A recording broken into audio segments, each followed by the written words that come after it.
Pengertian dan landasan konseptual alur tujuan pembelajaran atau ATP. Alur tujuan pembelajaran atau ATP merupakan komponen penting dalam kurikulum Merdeka yang menggambarkan rangkaian tujuan pembelajaran secara sistematis dan logis.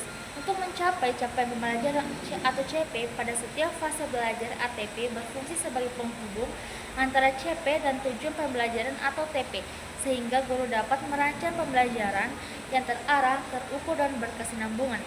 Dalam penerapannya, penyusunan ATP bersifat fleksibel, menyesuaikan dengan konteks sekolah, karakter peserta didik, dan ketersediaan sumber daya.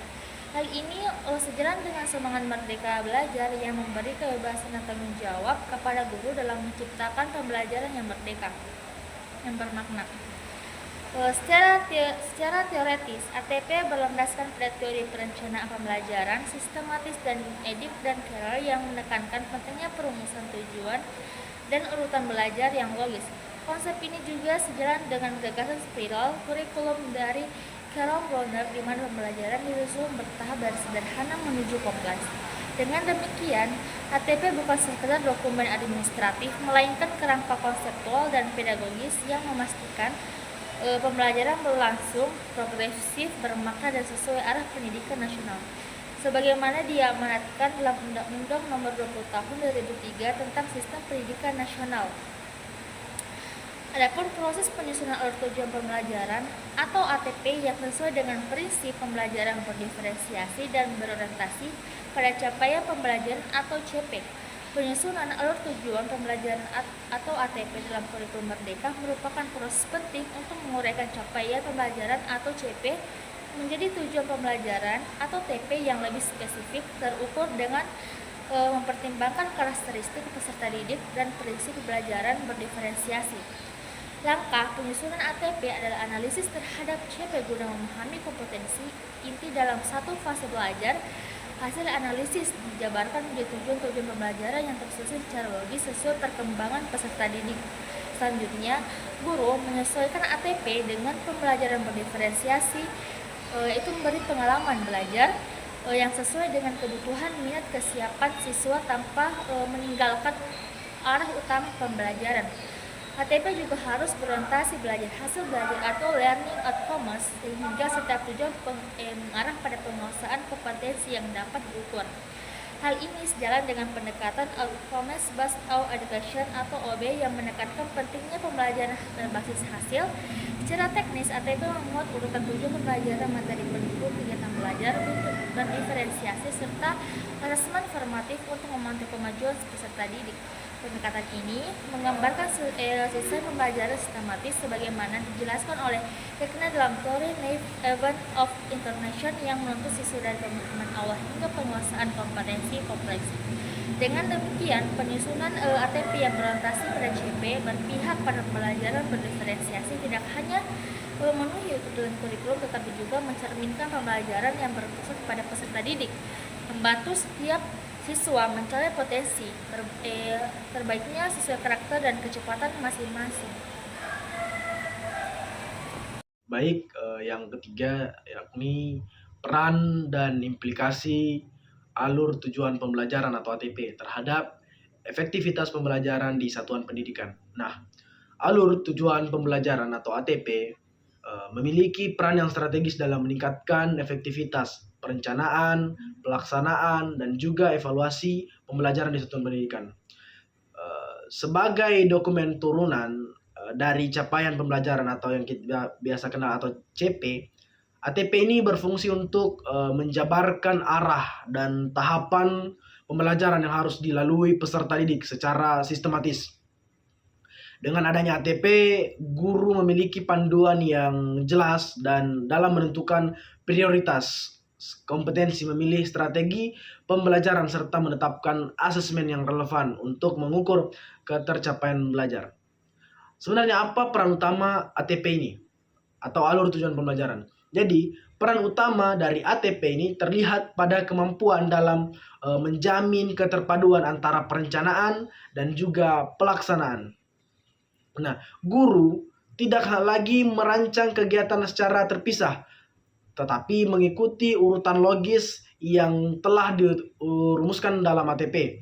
Nah, hal ini sejalan dengan prinsip alignment kurikulum, di mana antara tujuan, proses, dan juga asesmen ini harus dalam satu garis kesesuaian. Dengan demikian, efektivitas pembelajaran dapat tercapai karena setiap komponen bekerja saling mendukung untuk mencapai tujuan akhir yang diinginkan. Teman-teman, selain itu ATP juga berimplikasi pada peningkatan kualitas pembelajaran berdiferensiasi. Melalui ATP, guru dapat memetakan kebutuhan belajar peserta didik dan menyesuaikan pendekatan pembelajaran berdasarkan perbedaan kemampuan, gaya belajar, dan latar belakang peserta didik. Dan juga pendekatan ini tidak hanya meningkatkan motivasi belajar, tetapi juga membutuhkan rasa tanggung jawab dan kemandirian peserta didik dalam mencapai tujuan pembelajaran. Dari sisi lain, ATP membantu sekolah dalam memetakan keterlaksanaan kurikulum secara efektif.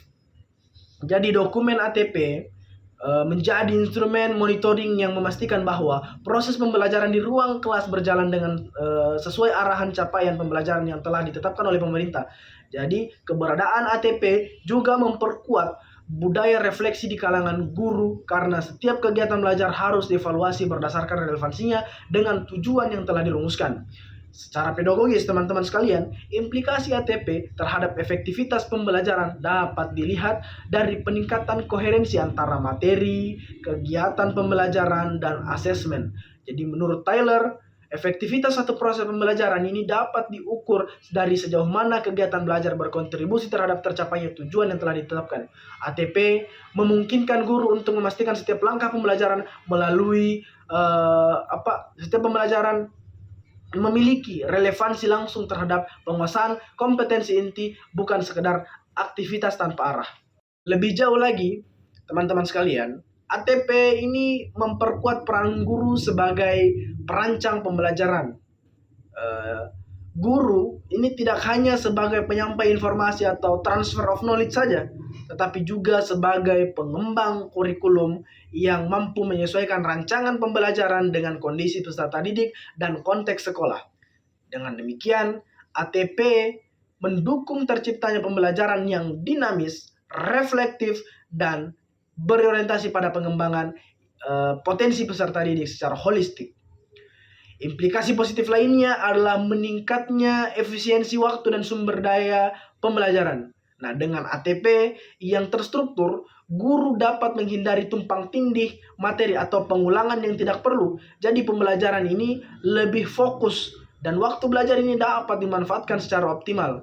Hal ini berdampak pada peningkatan hasil belajar serta kepuasan peserta didik terhadap proses pembelajaran yang mereka jalani. Oleh karena itu, teman-teman sekalian, keberadaan dari alur tujuan pembelajaran atau ATP ini tidak hanya berfungsi sebagai dokumen pendukung kurikulum pendidikan, tapi juga sebagai instrumen transformasi pendidikan yang mendorong efektivitas, efisiensi, dan relevansi pembelajaran di satuan pendidikan. Dengan implementasi dari ATP yang tepat, guru dapat mewujudkan pembelajaran yang bermakna, adaptif, serta berpusat pada peserta didik sesuai dengan semangat kurikulum merdeka. Yumkin hakadha minna, syukran ala ihtimamikum, billahi fisabilillah, fastabiqul khairat. Assalamualaikum warahmatullahi wabarakatuh.